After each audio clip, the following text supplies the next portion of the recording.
قال الله تبارك وتعالى واتل عليهم نبأ الذي آتيناه آياتنا فانسلخ منها فأتبعه الشيطان فكان من الغاوين ولو شئنا لرفعناه بها ولكنه أخلد إلى الأرض واتبع هواه فمثله كمثل الكلب إن تحمل عليه يلهث أو تتركه يلهث ذلك مثل القوم الذين كذبوا بآياتنا فاقصص القصص لعلهم يتفكرون. وقال الله تبارك وتعالى قل هذه سبيلي أدعو إلى الله على بصيرة أنا ومن اتبعني وسبحان الله وما أنا من المشركين. وقال النبي صلى الله عليه وسلم من أحب دنياه أضر بآخرته ومن أحب آخرته أضر بدنياه فآثروا ما يبقى على ما يفنى أو كما قال صلى الله عليه وسلم. وقال عليه الصلاة والسلام حفت الجنة بالمكاره وحفت النار بالشهوات. وقال عليه الصلاة والسلام ارحموا من في الأرض يرحمكم من في السماء أو كما قال رسول الله صلى الله عليه وسلم. میرے بھائیو، دوستو، بزرگوں، اللہ رب العزت نے دنیا کو اللہ نے بنایا اور دنیا میں ہمیں اللہ نے رکھا اور دنیا میں اللہ نے ہمیں بھیجا اور ایک وقت مقرر کے لیے بھیجا ہے. وہ وقت مقرر جب پورا ہو جائے گا تو ہم دنیا سے آخرت کی طرف منتقل ہو جائیں. یہ دنیا عارضی ٹھکانہ ہے، یہ دنیا حقیقی جگہ نہیں. اس دنیا سے جو محبت کرتا ہے اور اس کو عزیز سمجھتا ہے وہ اپنی آخرت کو نقصان پہنچاتا ہے، اور جو اپنی آخرت کو عزیز سمجھتا ہے اور محبت کرتا ہے وہ اپنی دنیا کو نقصان پہنچاتا ہے. یہ دونوں پہلو ذکر کرنے کے بعد آپ علیہ الصلاۃ والسلام نے فرمایا جو باقی رہنے والی جگہ ہے اس کو ترجیح دو اس پر جو فنا ہونے والی ہے اور ختم ہونے والی. باقی رہنے والے کو ترجیح دو ختم ہونے والے پر. آخرت کو ترجیح دو دنیا کے مقابلے میں. یہ مدت اللہ نے ہم کو آخرت کی تیاری کے لیے دی ہے. یہاں ہم آخرت کی تیاری کے لیے آئے، ہم یہاں کسی اور کام کے لیے نہیں آئے. یہاں کی شام آخرت کی تیاری کے لیے، یہاں کی صبح آخرت کی تیاری کے لیے. یہاں کا پہننا اوڑھنا، کھانا پینا، جاگنا اٹھنا، کمانا اور خرچ کرنا، یہ سب کا سب آخرت کی تیاری کے لیے. ان سب چیزوں میں ہماری آخرت کی تیاری ہے، کیونکہ ہمارا اصل ٹھکانہ آخرت ہے، اصل ٹھکانہ دنیا نہیں ہے. اسی لیے حدیث پاک میں آیا، آپ علیہ الصلاۃ والسلام نے فرمایا من کانت الآخرۃ ہمہ، جس کا مقصد اور جس کا ارادہ اور قصد آخرت کا ہو، جعل اللہ غناہ فی قلبہ، اللہ تعالیٰ اس کے دل کو غنی بنا دیتے. جس کا مقصد آخرت ہو.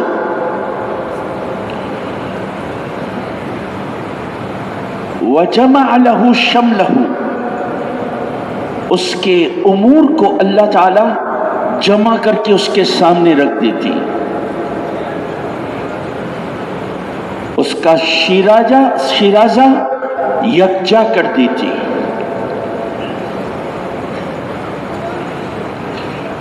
وَأَتَتْهُ الدُّنْيَا وَهِيَ رَاغِمَةٌ، اور دنیا اس کے سامنے ناک رگڑ کر آتی ہے، ذلیل ہو کر آتی ہے، جس کا مقصد نصب العین آخرت ہو، اور جس کا نصب العین دنیا ہو. وَمَنْ كَانَتِ الدُّنْيَا هَمَّهُ، جس نے اپنا مقصد دنیا کو بنایا، جس نے اپنے دنیا کا ارادہ کیا،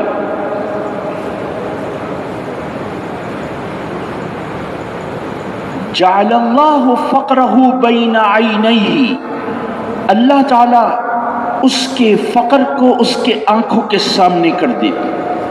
ہر وقت اس کے سامنے فقر ہوتا ہے، ہر اس کے سامنے فقیری آ جاتی ہے، غربت آ جاتی ہے. وہ مسجد میں ہے تو اس کے آنکھوں کے سامنے فقر ہے، وہ بازار میں ہے تو اس کی آنکھوں کے سامنے غربت ہے، فقر ہے. وہ گھر میں ہے تو فقر اس کی آنکھوں کے سامنے، کیا ہو جائے گا، کیا ہو جائے گا. وہ ملازمت میں ہے، فقر اس کے سامنے.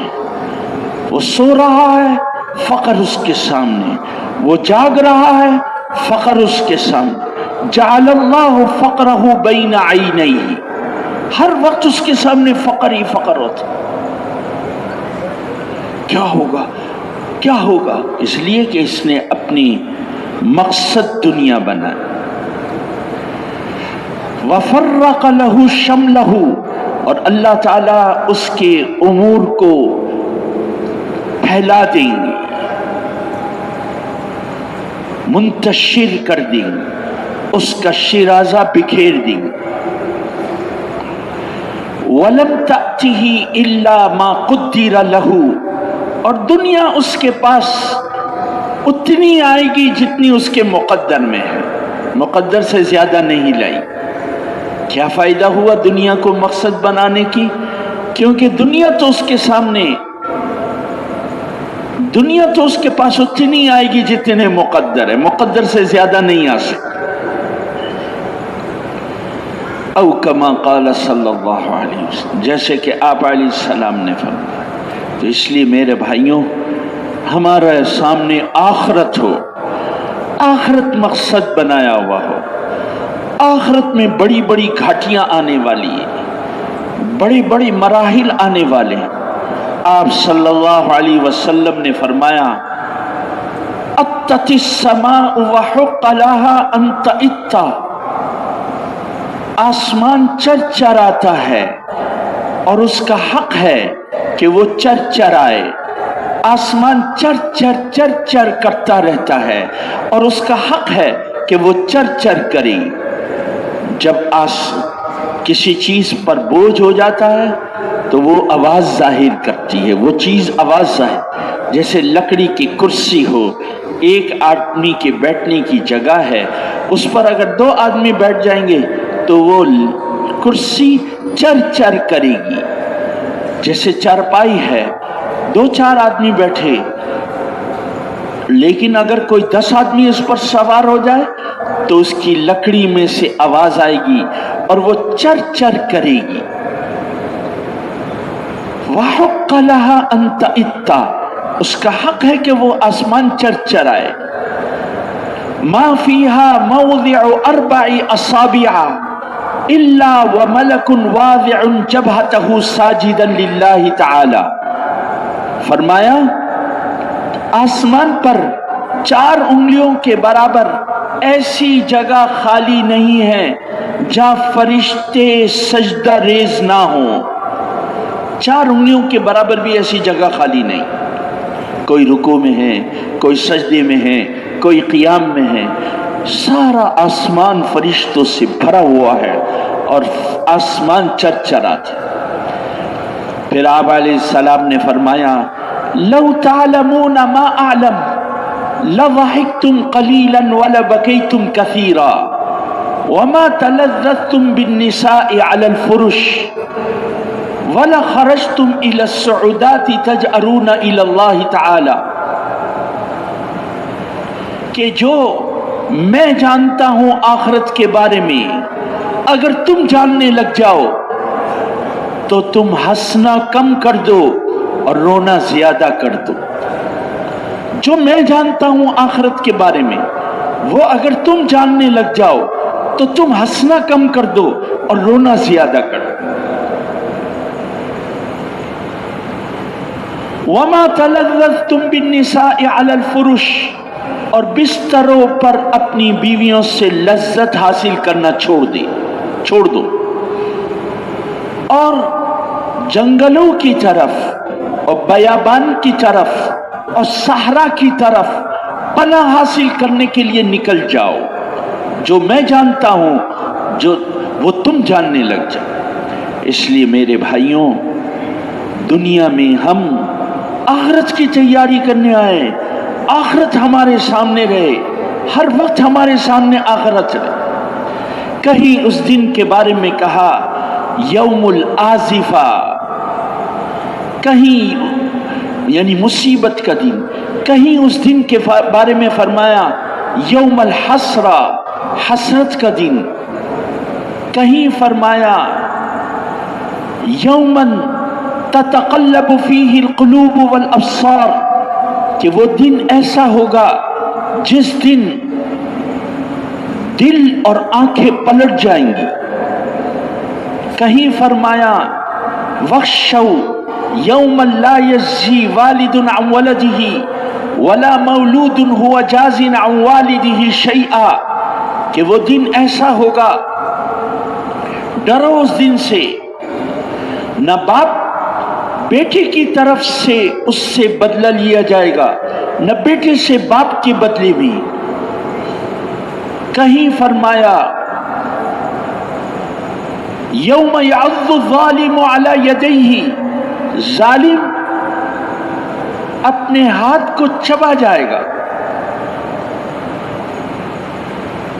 کہیں فرمایا یوم یفر المرء من اخی، کہ آدمی بھاگے گا اپنے بھائی سے، کل قیامت کے بھائی سے بھاگے گا۔ وَأُمِّهِ وَأَبِيهِ، اپنی ماں سے بھاگے گا، اپنے باپ سے بھاگے گا۔ وَصَاحِبَتِهِ وَأَخِيهِ، اور اپنی بیوی سے اور اپنے بھائیوں سے بھاگے گا۔ کل سب کو اپنی اپنی پڑی ہوگی، سب اپنے اپنے مسئلے میں پڑے ہوئے ہوں گے، ایسا دن آنے والا ہے۔ اور اللہ انسان کا سب کچھ لکھا جائے گا اور کہا جائے گا اقرأ کتابک کفی بنفسک اليوم علیک حسیبا، پڑھو اپنے صحیفے کو، آج تم خود اپنا حساب کر لو، تمہارے حساب کے لیے تم خود کافی ہو۔ ہر چیز لکھی جا رہی ہے، ہر دیکھنا لکھا جا رہا ہے، ہر سننا لکھا جا رہا ہے، ہر بولنا لکھا جا رہا ہے، ہر تصرف لکھا جا رہا ہے۔ وَوُضِعَ الْكِتَابُ فَتَرَى الْمُجْرِمِينَ مُشْفِقِينَ مِمَّا فِيهِ، جب اعمال کا صحیفہ رکھا جائے گا تو جس سے جرم صادر ہوا ہے تو وہ مجرم دیکھ کر کہے گا جو کچھ اس میں ہوگا ہائے ہلاکت، آپ نے کیسے منشی مقرر کیے تھے؟ نہ انہوں نے کوئی چھوٹی بات چھوڑی، نہ کوئی بڑی بات چھوڑی، سب شمار کر دیا.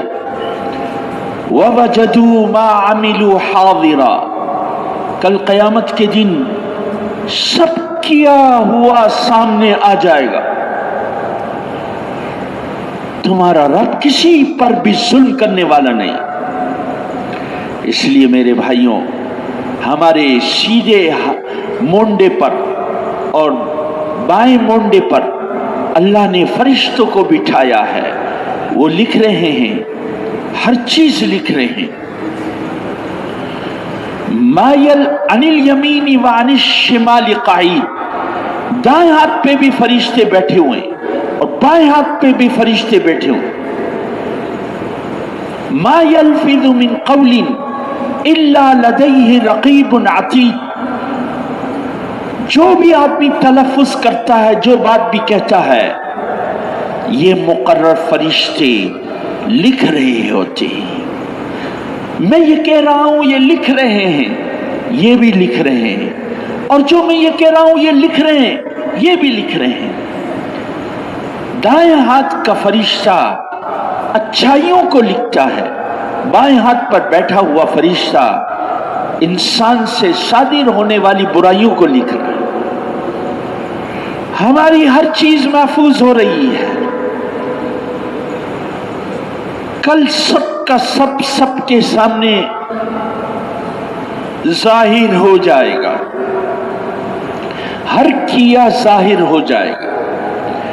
اس لیے میرے بھائیوں، ہم آخرت کی تیاری کے لیے آئے ہیں. دن رات آخرت کی تیاری ہو رہی. آخرت کی تیاری بہت آسان ہے، بس اس میں ہمارا دل کا یقین صحیح ہونا چاہیے. جتنا دل کا یقین صحیح ہوگا، اتنا جسم سے نکلنے والے اعمال صحیح ہوں. دل کا یقین خراب ہوگا تو جسم سے نکلنے والے اعمال خراب ہوں. کل من عند اللہ، ہر چیز اللہ کی طرف سے ہے. لہ الخلق والامر، اسی نے ساری مخلوق کو بنایا اور اسی کا فیصلہ چلتا ہے. وہی اسی کی مخلوق ہے اور کائنات میں اسی کا فیصلہ چلتا ہے. ہر چیز اس کے علم میں ہے، اس کے علم سے کوئی چیز باہر نہیں ہے. ما تسقط من ورقۃ الا يعلمها، جو پتا زمین پر گرتا ہے اس کا علم بھی اس کو ہے، اللہ کو ہے. ولا حبة في ظلمات الارض ولا رطب ولا يابس الا في كتاب مبين، اور جو دانا زمین کی اندھیریوں میں چھپا ہوا ہے اس کا علم بھی اللہ کو ہے. کوئی خشک اور کوئی تر چیز اللہ کے علم سے باہر نہیں، سب کچھ اللہ کے علم ہے. یعلم خائنۃ الاعین وما تخفی الصدور، وہ اللہ آنکھوں کی خیانت کو بھی جانتا ہے اور جو کچھ دلوں کے اندر چھپا ہوا ہے اس کو بھی جانتا ہے. جس کو تم چھپاتے ہو دلوں میں اس کو بھی جانتا ہے. ان تخفوا ما فی صدورکم او تبدوہ یعلمہ اللہ، جو کچھ سینوں میں چھپاتے ہو یا ظاہر کرتے ہو اس کا علم بھی اللہ کو ہے. یا بنی انہا ان تک مثقال حبۃ من خردل فتکن فی صخرۃ او فی السماوات او فی الارض یاتی بہا اللہ. اے میرے پیارے بیٹے، حضرت لقمان اپنے بیٹے سے خطاب کر کے کہنا، رائی کے دانے کے برابر بھی کوئی چیز ہے بیٹے، اور وہ اس پہاڑ کی چٹان میں ہے یا وہ آسمان میں ہے یا وہ زمین میں ہے، اللہ سے پوشیدہ نہیں. اللہ اس کو ظاہر کر کے دکھا دے. اللہ کا علم اتنا اکمل ہے، اللہ کا علم اتنا کامل اور اکمل ہے.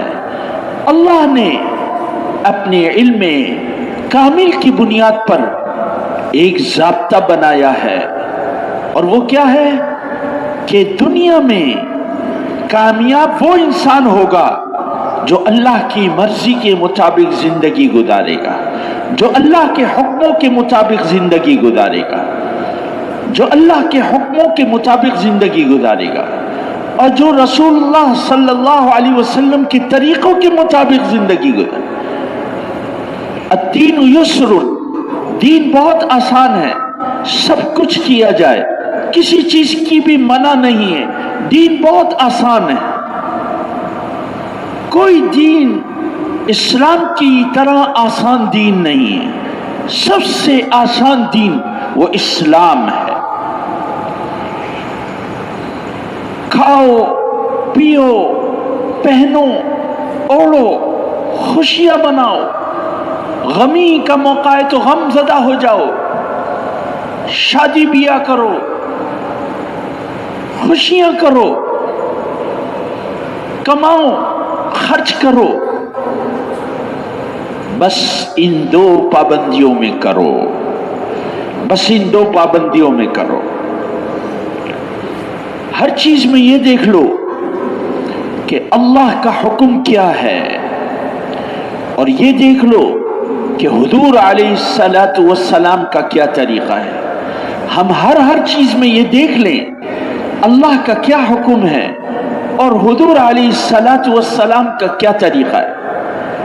اگر اللہ کے حکم اور حضور علیہ السلام کے طریقے کے مطابق ہم نے کر لیا تو یہ کھانا بھی عبادت، یہ سونا بھی عبادت، یہ جاگنا بھی دین، یہ پہننا بھی دین، یہ گھومنا بھی دین، یہ سیر و تفریح بھی دین، یہ خوشی منانا بھی دین، یہ غم زدہ ہونا بھی دین، یہ کمانا بھی دین، یہ خرچ کرنا بھی دین، یہ سب دین ہو جائے گا جب ہم اس کو کس کے مطابق بنائیں گے؟ اللہ کے حکم اور حضور علیہ الصلاۃ والسلام کے طریقے۔ ہمارا دین ہم کو رہبانیت نہیں سکھاتا، ہمارا دین ہم کو اسلام والی زندگی دیتا ہے، اور دین پر چلنے کے لیے جھونپڑے میں رہنے والا دین پر چلے گا تو اللہ اس کو کامیاب کر دیں گے، بنگلے میں رہنے والا دین پر چلے گا تو بنگلے والے کو بنگلے میں رہ کر اللہ کامیاب کر دیں گے، بنگلے میں رکھ کر کامیاب کر دیں گے۔ دین پر چلنے کے لیے غریب کو مالدار ہونے کی ضرورت نہیں، مالدار کو غریب ہونے کی ضرورت نہیں۔ دین پہ چلنے کے لیے حاکم کو محکوم بننے کی ضرورت نہیں، حاکم حکومت پہ رہ کر دین پہ چلے گا تو اللہ کامیاب کر دیں گے، اور جو محکوم ہے وہ اپنی حالت میں رہ کے دین پر چلے گا تو اللہ اس کو کامیاب کر دیں گے۔ جس حال میں ہے اس حال میں اللہ کے حکم کو حضور علیہ السلام کے طریقے پہ پورا کرے گا تو وہ کامیاب ہے، وہ کامیاب ہے۔ یہ تو اللہ کی تقسیم ہے، کسی کو اللہ کس حال میں رکھتے ہیں، کسی کو کس حال میں رکھتے ہیں۔ وَلَوْ بَسَطَ اللَّهُ الرِّزْقَ لِعِبَادِهِ لَبَغَوْا، اگر اللہ تعالی سب کے رزق کو کشادہ کرتے تھے، سب کے رزق کو پھیلا دیتے تو اللہ تعالیٰ فرماتے ہیں سب سرکش ہو جاتے۔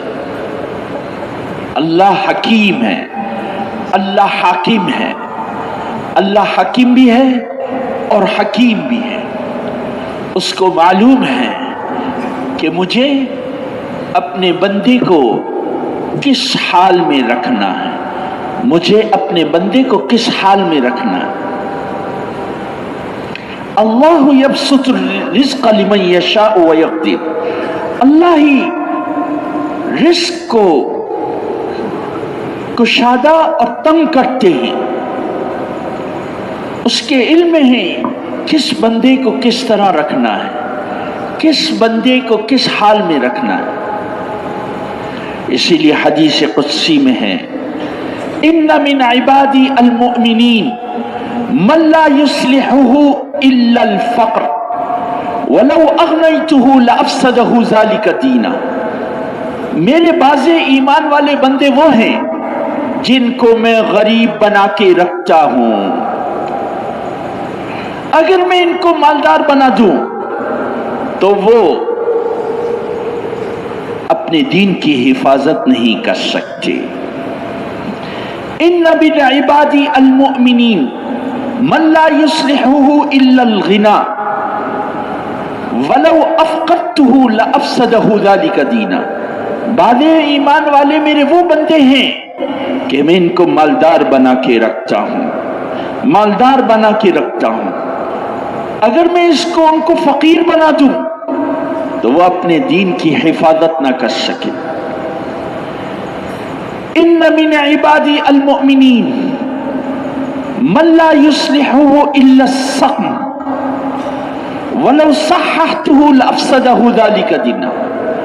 میرے بعض ایمان والے بندے وہ ہیں جن کو میں بیمار بنا کے رکھتا ہوں، بیمار بنا کے رکھتا ہوں، ہر وقت بیمار بنا کے رکھتا ہوں، ایک بیماری سے فارغ ہوتے تو دوسری بیماری، بیمار بنا کے رکھتا ہوں، اگر میں ان کو صحت دے دوں تو وہ دین کی حفاظت نہیں کر سکتے۔ ان من عبادی المؤمنین من لا يصلحه الا الصحة ولو اسقمته لافسده ذلك دینا۔ میرے بعد ایمان والے بندے وہ ہیں جن کو میں صحت دیتا ہوں، صحت، بیمار کرتا ہی نہیں، صحت دے کر رکھتا ہوں، ہر وقت صحت، ان کو کوئی بیماری ہی نہیں ہوتی۔ فرماتے ہیں کہ اگر میں ان کو بیمار کر دوں تو وہ اپنے دین کی حفاظت نہیں کر سکیں گے۔ اس کے دین کی حفاظت اس کے غربت میں، اس کے دین کی حفاظت اس کے مالداری میں، اس کے دین کی حفاظت بیماری میں، اس کے دین کی حفاظت صحت میں۔ اس کا علم کس کو ہے بھائی؟ کس کو علم ہے؟ اللہ کو علم ہے۔ اللہ حکیم بھی ہے اور حاکم بھی ہے، اس کا حکم چلتا ہے کائنات میں، اور حکیم بھی ہے۔ فعل الحکیم لا یخلو عن الحکم، حکیم کا فعل حکمت سے خالی نہیں ہوتا۔ اللہ کو معلوم ہے میرے بندے کو کس طرح رکھنا، اس لیے ہر حال میں اللہ سے راضی رہنا، ہر حال میں اللہ کو راضی کرنے کے کام میں مگن ہونا، اللہ مل جائے۔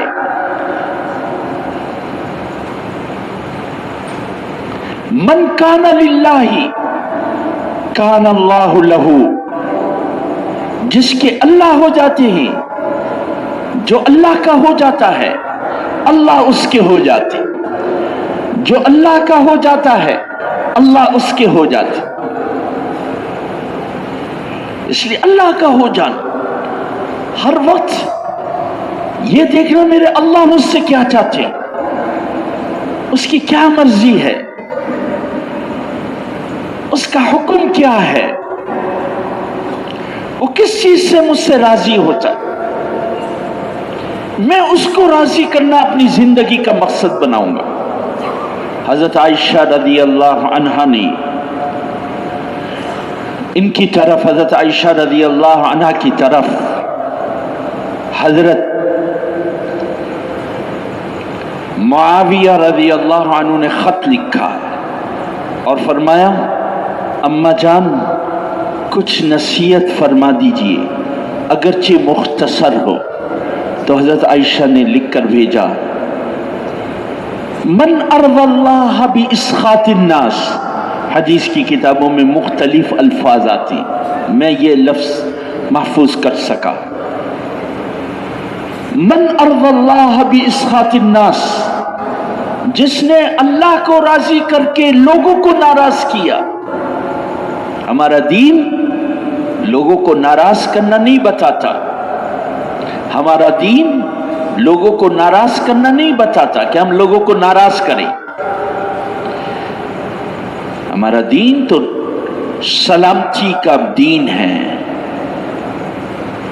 حفاظت کا دین ہے، محبتیں پیدا کرنے والا دین ہے، احترام پیدا کرنے والا دین ہے، عزت والا دین ہے.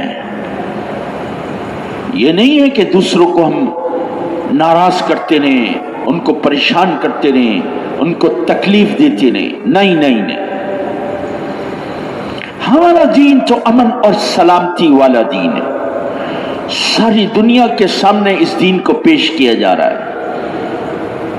اسی لیے حدیث پاک میں آتا ہے، آپ علیہ الصلوۃ والسلام فرماتے ہیں، الساعی علی الارملۃ والمسکین کالمجاہد فی سبیل اللہ وکالذی یقوم اللیل ویصوم النہار. فرمایا بیوہ اور مسکین کی ضرورتوں میں دوڑ دھوپ کرنے والے کا اجر و ثواب ایسا ہے جیسے اللہ کے راستے میں جہاد کرنے والے کا اجر و ثواب ہے. یا فرمایا کہ بیوہ اور مسکین کی ضرورتوں میں دوڑ دھوپ کرنے والے کا اجر و ثواب ایسا ہے جیسے اس شخص کے لیے ہے اجر و ثواب جو رات کو اللہ کے سامنے قیام کرتا ہے اور عبادت کرتا ہے اور دن میں روزے رکھتا ہے. بیوہ کی اور مسکین کی ضرورت کو دیکھنے والے کے لیے اتنا بڑا ثواب ہے. تو ہم کسی کو ناراض کرنے والا دین نہیں اپناتے. اسی لیے آپ نے فرمایا، من آذا مسلما فقد آذانی ومن آذانی فقد آذى اللہ تعالی. جس نے کسی مسلمان کو اذیت پہنچائی اس نے مجھے اذیت پہنچائی. یعنی آپ علیہ السلام فرما رہے مجھے اذیت پہنچائی، اور جس نے مجھے اذیت پہنچائی اس نے اللہ کو اذیت پہنچائی، یعنی اس کی نافرمانی کی. اسی لیے فرمایا حدیث پاک میں، لا تظہر الشماتۃ لأخیک فیرحمہ اللہ ویبتلیک. اپنے بھائی کی مصیبت پر خوشی کا اظہار مت کرو. کوئی مصیبت بھائی پر آ گئی، ایمانی بھائی پر کوئی مصیبت آ گئی تو اس پر خوشی کا اظہار مت کرو. اچھا ہوا پڑ گیا بستر پر، نہیں نہیں. فرمایا کسی کی مصیبت پر خوشی کا اظہار نہ کرو، اپنے بھائی کی مصیبت پر خوشی کا اظہار مت کرو. بہت ممکن ہے کہ اللہ اس پر رحم کر کے اس سے اس مصیبت کو ہٹا دے اور تم کو اس مصیبت میں مبتلا کر دے. اللہ قادر ہے. یہ نہیں کہنا اچھا ہوا اس کی دکان جل گئی، بہت تکبر کرتا تھا، بہت سر اٹھاتا تھا. نہیں نہیں، اپنی بھائی کی مصیبت پر خوشی کا اظہار مت کرو. فَيَرْحَمُهُ اللَّهُ وَيَبْتَلِيكَ، اللہ اس پر رحم کر لے اور تمہیں اس مصیبت پر مبتلا کر لے. اللہ یہ کرنے پر قادر ہے. الخلق عیال اللہ، مخلوق اللہ کا کنبہ ہے. اللہ کو اپنے کنبہ کا برا پسند نہیں ہے.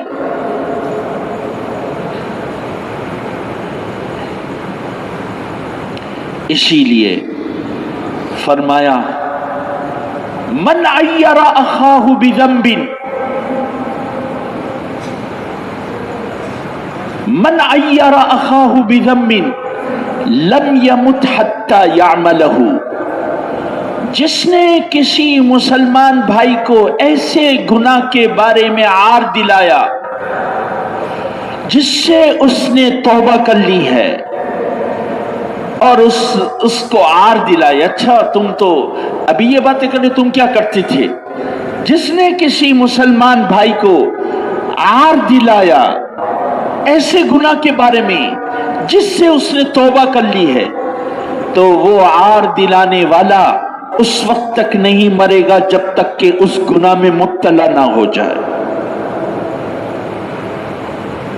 اس لیے میرے بھائیوں، ہمارا دین تو سلامتی والا دین، کہ دن چھوٹے ہو جاتے ہیں تو روزہ رکھ لیتا ہے، لوگوں کے ہاتھیں بڑی کرنے والا دین ہے تو اللہ کے سامنے خوب خوب قیام کرتا ہے۔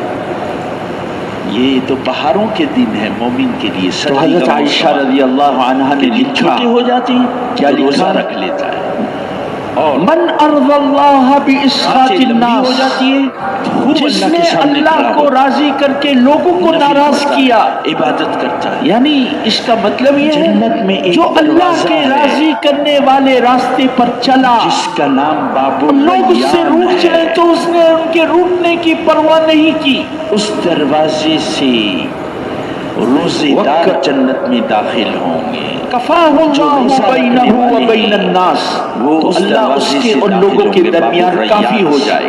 وہ اللہ نے روزے داروں کے لیے جنت بنایا ہے کہ وہ اس دروازے سے داخل ہو۔ اس لیے میرے بھائیوں، رات کا قیام کریں، جی ہاں رات کا قیام کریں۔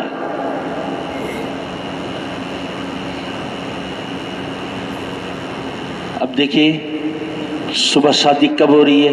5:12۔ کتنی بڑی رات ہے، 5:12 پر صبح صادق ہو رہی ہے۔ بہت اچھا ہے کہ آدمی 4 بجے اٹھ جائے، استنجا وضو کرے اور اللہ کے سامنے کھڑے ہو جائے، مسواک کرے۔ آپ علیہ الصلاۃ والسلام رات کو اٹھتے تھے تو مسواک کرتے تھے، یشو صفا ہو، آپ مسواک سے منہ کو صاف فرماتے تھے، اور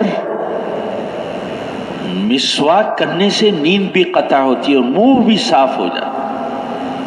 اور جب آدمی مسواک کر کے اور نماز شروع کرتا ہے وضو کر کے، اور جو کچھ پڑھ رہا ہوتا ہے، فرشتے اپنے ہونٹوں کو اس کے ہونٹوں کے ساتھ لگا دیتے، اور جو کچھ پڑھ رہا ہوتا ہے وہ سب منتقل ہو جاتا ہے۔ رات کی نماز کا ہم اپنے آپ کو عادی بنائیں۔ جو رات کی نماز پڑھتا ہے، اس آیت کے تحت شاہ عبد القادر رحمت اللہ علیہ لکھتے ہیں، ان ناشئۃ اللیل ہی اشد وطئا واقوم قیلا۔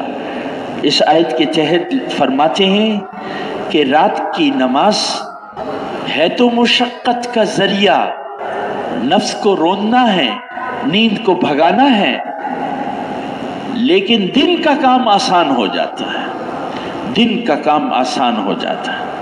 اور رات کو آسمانی دنیا پر اللہ کی طرف سے ندا لگتی ہے، حل من سائل فاعطیہ سؤلہ، ہے کوئی سوال کرنے والا کہ اس کے سوال کو پورا کیا جائے، حل من تائب فاتوب علیہ، ہے کوئی توبہ کرنے والا کہ اس کی توبہ کو قبول کیا جائے، حل من مستغفر فاغفر لہ، ہے کوئی مغفرت کا چاہنے والا فاغفر لہ، اس کی مغفرت کی جائے، حل من مسترزق فارزق لہ، ہے کوئی رزق کا چاہنے والا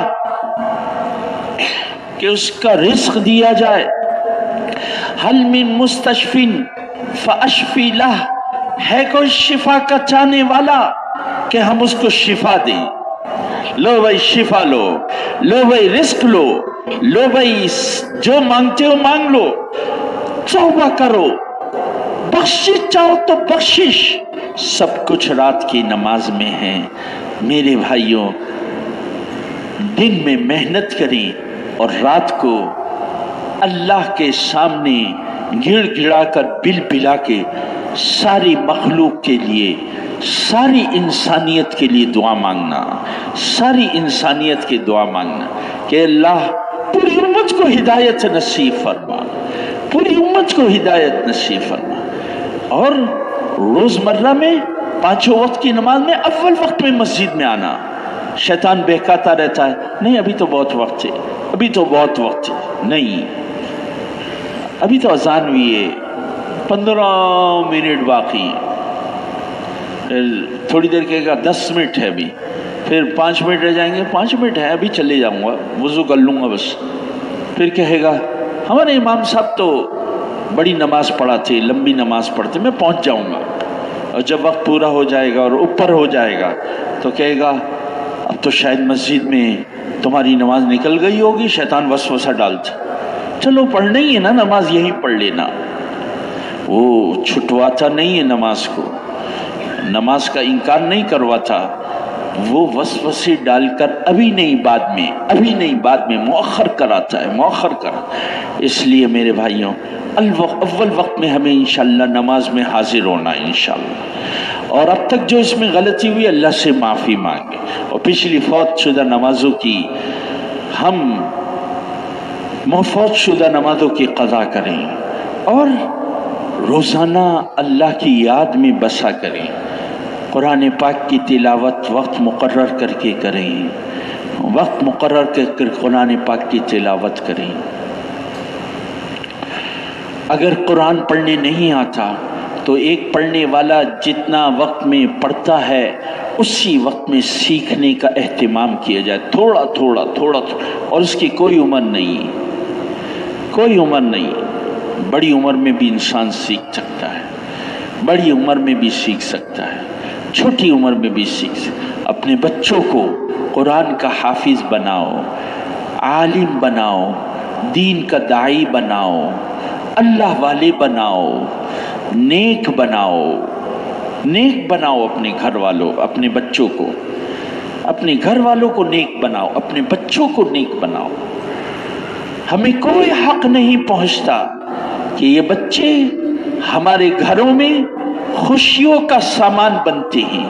ہمیں کوئی حق نہیں پہنچتا کہ ہم ان کو جہنم کا ایندھن بنائیں، غلط کھلا کر، غلط پہنا کر، غلط سنا کر، غلط تعلیمی اداروں میں تعلیم دلا کر، غلط تفریحی مقامات پر لے جا کر. ہمیں کوئی حق نہیں پہنچتا کہ ان کو جہنم کا ایندھن بنائیں. حدیث پاک میں آتا ہے، آپ علیہ السلام نے فرمایا کل مولود یولد علی الفطرہ، ہر بچہ فطرت اسلام پر پیدا ہوتا ہے، ہر بچہ فطرت اسلام پر پیدا ہوتا ہے. چاہے وہ یہودی کے گھر پہ پیدا ہو، فطرتاً اس کے اسلام قبول کرنے کی صلاحیت ہوتی ہے. چاہے وہ نصرانی کے گھر میں پیدا ہو، فطرتاً اس میں اسلام قبول کرنے کی صلاحیت ہوتی ہے. چاہے وہ مسلمان کے گھر میں پیدا ہو، فَأَبَوَاهُ يُحَوِّدَانِهِ أَوْ يُنَصِّرَانِهِ او یمجسانہ، ماں باپ اس کو یہودی بنا دیتے ہیں، ماں باپ اس کو نصرانی بنا دیتے ہیں، ماں باپ اس کو مجوسی بنا دیتے ہیں. غلط دکھلا کر، غلط پہنا کر، غلط سنا کر، غلط چیزیں دکھلا کر، غلط کھلا کر، غلط پڑھا کر ان کو غلط راستے پہ ڈال دیتے. اس لیے بچہ جب 7 سال کا ہو جائے تو اس کو نماز کا حکم کرو، اور 10 سال کا ہو جائے اور نماز میں کوتاہی کرے تو تنبیہ کرو، اس کے لیے تھوڑی سی مار بھی دو اگر وہ 10 سال میں کوتاہی. اور عمر کے اعتبار سے بچے کو ترقی کراؤ. ہم بچے کو چھوڑ کے، بچہ پیدا ہو گیا بچے کو چھوڑ کر کے بس ہٹ جاتے، نہیں. دینی ترقی عمر کے اعتبار سے ہوتی.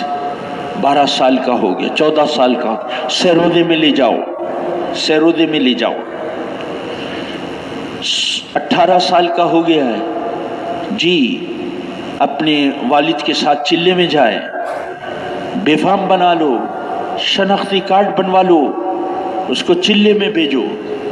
آج کل ان بچوں پر بہت خیال رکھنے کی ضرورت ہے.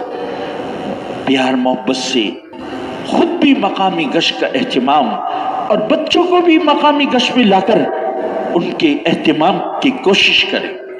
گشت کی ترغیب میں بھی، درمیان کی بات میں بھی، اور بیان میں بھی، اور تشکیل میں بھی، ہر مرحلے میں اپنے ساتھ اپنے بچوں کو شریک کریں، بیرونی گشت میں اپنے بچوں کو لے جائیں، تعلیم میں اپنے بچوں کو بٹھائیں، گھر کی تعلیم کریں، مسجد کی تعلیم کریں۔ یہ وہ اعمال ہیں جو انسان کے بننے کے اعمال ہے۔ بنے ہوئے انسان کی قیمت ہے اللہ کی نگاہ میں، اور بنے ہوئے انسان کی قیمت ہے اللہ کے بندوں کی نگاہ میں۔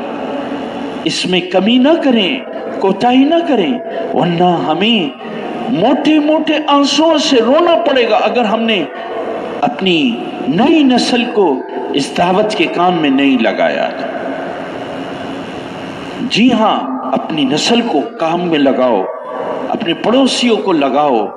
یہ کام حضور علیہ السلام کے آخری نبوی کے ہونے کی وجہ سے اللہ تعالیٰ نے ہمیں یہ عطا فرمایا ہے۔ اللہ نے اعلان کر دیا، ما کان محمد ابا احد من رجالکم ولکن رسول اللہ وخاتم النبیین۔ محمد صلی اللہ علیہ وسلم تمہارے مردوں کے باپ نہیں ہیں، وہ اللہ کے رسول اور نبوت کے سلسلے کو ختم کرنے والے ہمارے پیارے نبی صلی اللہ علیہ وسلم کو جو اللہ نے مقام دیا، نہ پہلے کسی کو یہ مقام دیا گیا، نہ آپ کے بعد کسی کو یہ مقام دیا جائے گا۔ وہ مقام کون سا ہے؟ وہ ختم نبوت کا مقام ہے۔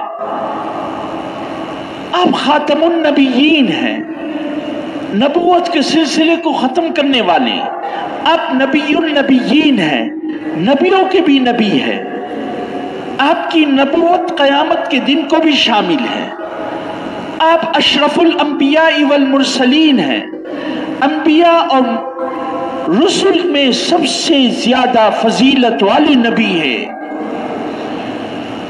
آپ سید ولد آدم ہیں، انسانوں کے سردار ہیں، آدم علیہ السلام کی اولاد کے سردار ہیں۔ آپ کے مقام کو ہم نے نہیں پہچانا، اسی لیے اللہ فرما رہے ہیں تمہارے مردوں کے باپ نہیں ہیں۔ آپ کی نرینہ اولاد تھی، حضرت قاسم، حضرت طیب، حضرت طاہر، حضرت ابراہیم رضی اللہ عنہم، یہ سب آپ کی زندگی مبارک میں دنیا سے رخصت ہو گئے تھی۔ سب اللہ آپ کی زندگی مبارک میں دنیا سے رخصت ہو گئے۔ آپ کی بیٹیاں بھی تھی، حضرت زینب، حضرت ام کلثوم، حضرت رقیہ اور حضرت فاطمہ رضی اللہ تعالی عنہن۔ کچھ تو آپ کی زندگی مبارک میں ہی دنیا سے رخصت ہو گئی تھی۔ حضرت فاطمہ رضی اللہ عنہا آپ کی وفات کے 6 مہینے کے بعد دنیا سے رخصت ہوئی۔ ولیکن رسول اللہ وخاتم النبیین، آپ مردوں کے باپ نہیں ہیں، لیکن آپ اللہ کے رسول ہیں، نبوت کا ختم کرنے والے۔ ختم نبوت کی وجہ سے یہ ذمہ داری ہمارے مردوں پر، ہماری عورتوں پر، یہ ہم سب پر۔ ہم ڈاکٹر بعد میں ہیں، پہلے حضور کی امت میں ہیں، تاجر بعد میں ہیں، پہلے حضور علیہ السلام کی امت میں ہیں۔ حضور کی امت میں ہونے کے اعتبار سے یہ ہماری ذمہ داری ہے۔ بیٹا دین زندہ ہو، موجودہ دین نقصان سے محفوظ ہو جائے۔ جن لوگوں کو ہدایت نہیں ملی ان کو ہدایت مل جائے۔ ساری دنیا کے انسانوں میں اللہ کے پیغام کو پہنچانا، اس کے لیے کوشش کرنا، اس کے لیے جد و جہد کرنا، اس کے لیے اپنے جان اور مال کو خرچ کر کے اللہ کے دین کے لیے قربانیاں دینا، قریہ قریہ، بستی بستی، ملک ملک، اقلیم با اقلیم اللہ کے دین کو پہنچانے کے لیے محنت کرنا، کوشش کرنا۔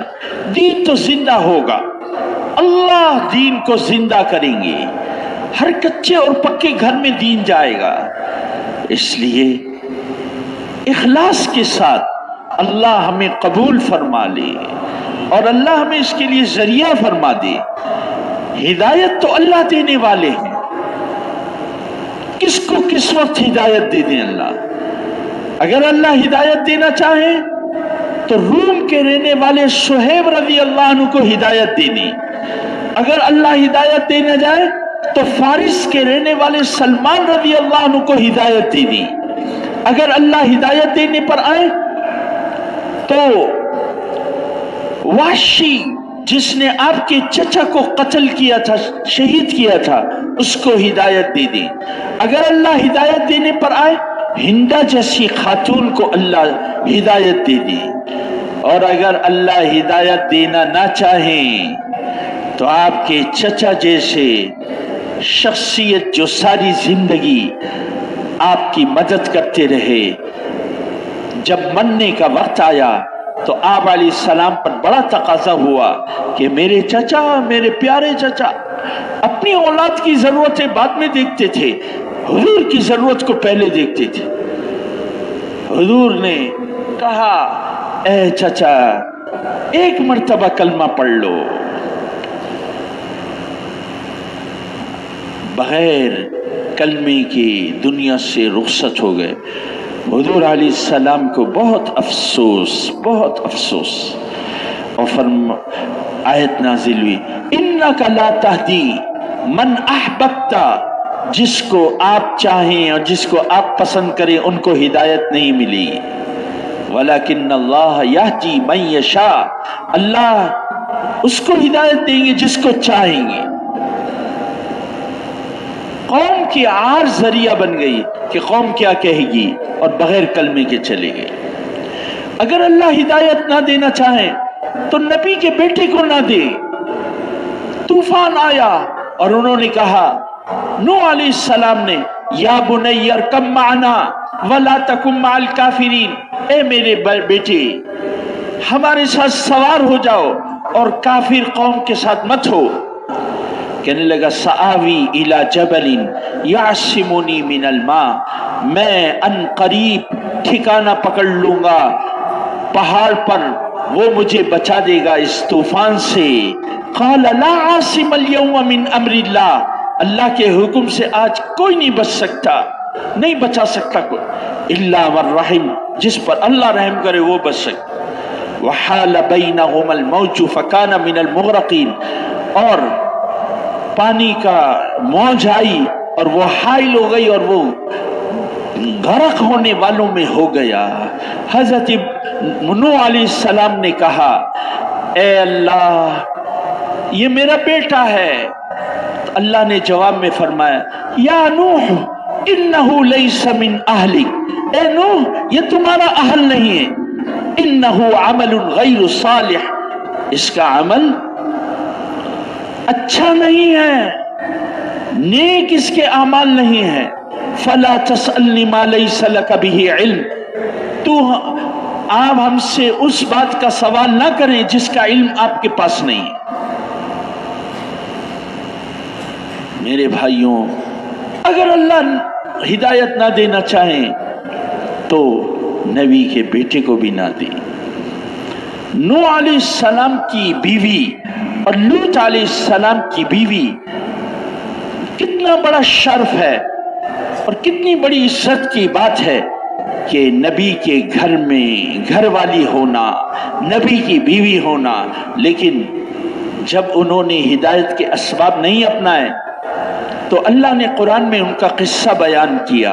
وَضَرَبَ اللَّهُ مَثَلًا لِلَّذِينَ كَفَرُوا امْرَأَةَ نُوحٍ وَامْرَأَةَ لُوط، اللہ نے نوح علیہ السلام کی بیوی کا قصہ اور لوط علیہ السلام کی بیوی کا قصہ کافروں کے لیے ان کی مثال بیان کی ہے۔ کانتا تحت عبدین من عبادنا صالحین، وہ دونوں بیویاں میرے نیک بندوں کے نکاحوں میں تھی۔ فخانتاہما، دونوں بیویوں نے اپنے اپنے خاوند کے حق کو ضائع کیا۔ فلم یغنیا عنہما من اللہ شیئا، اللہ کے عذاب کے مقابلے میں نوح علیہ السلام اور لوط علیہ السلام اپنی بیویوں کے کوئی کام نہ آ سکے، اور ان دونوں بیویوں سے کہہ دیا گیا جہنم میں داخل ہونے والیوں کے ساتھ داخل ہو جاؤ۔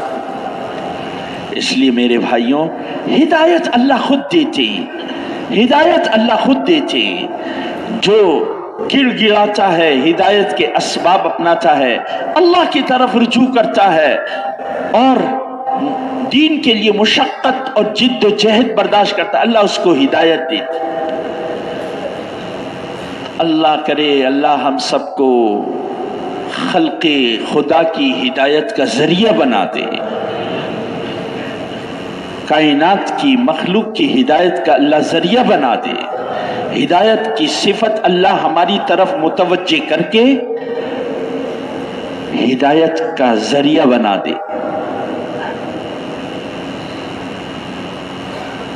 اقوام عالم کی ہدایت کا ذریعہ بنائے اللہ، ہر ادنا اور اعلیٰ کی ہدایت کا ذریعہ بنائے، ہر چھوٹے بڑے کی ہدایت کا ذریعہ بنائے۔ اس کے لیے بھائی